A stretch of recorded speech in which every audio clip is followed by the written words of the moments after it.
Justisya! So yo, what's up sa iyo lahat mga paps, no? And good morning.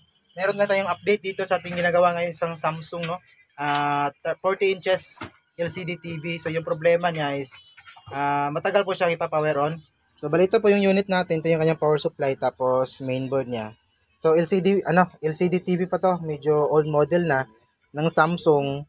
So yung naging problema, ulitin ko yung problema nito is ano siya? Hard starting, no? Meron po siyang standby, meron po siyang power, pero mahirap po siyang paanda rin. So, yung solution yung problema niya.